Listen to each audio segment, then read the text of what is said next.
I don't know about you, but I am totally over the whole reality removed, self-seeking politicians who just don't have a clue. And that's most of them, actually. They live in this Canberra bubble, completely unconcerned, it would seem, with what's going on in their own backyard.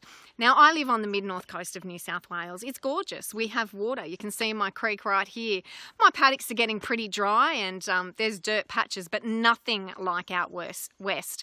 Last weekend, we were driving from Wagga through Cowra, Bathurst, Mudgee, and it was dry. There was roadkill everywhere. There was cattle on the side of the road because there was a little bit of feed on the sides of the road, but not much in the paddocks.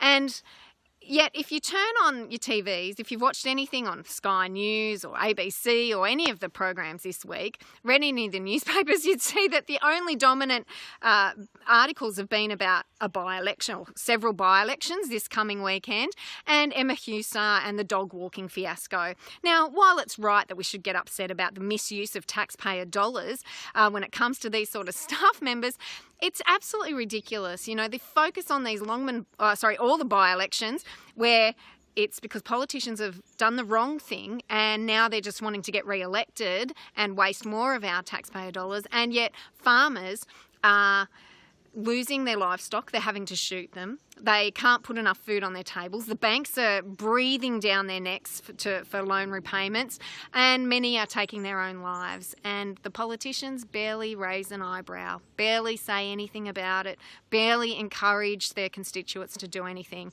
But I want to say to you today, good on you, Aussies. I'm so proud of the way people have been getting behind organisations like the Burrumbuttock Hay Runners, buying a bale, Aussie farmers, One Bucket. There's just so many fantastic organisations that are doing something. You know, every time I go to the supermarket, my kids are making sure that we're buying extra things to put in the trolley so that the trucks can get loaded up and taken out west to encourage our farmers.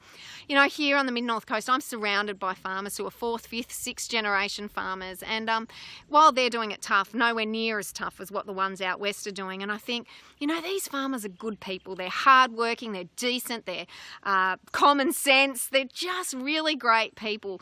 But this is what they know. They farm, you know, they raise livestock, they grow produce, and now they're finding it so tough to even put food on the table, and the politicians just can't do a thing to pull their finger out. It's heartbreaking.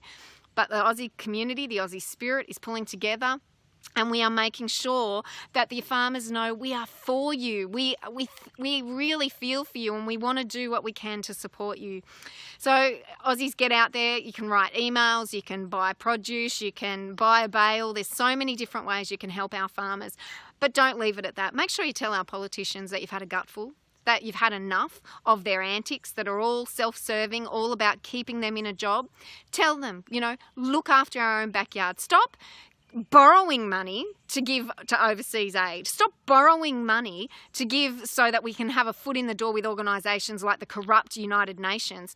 It's not on. It is time to restore common sense. It is time to get back to basics. It's time to look after people in our own backyard and do something constructive and positive. So Aussies, have a great weekend.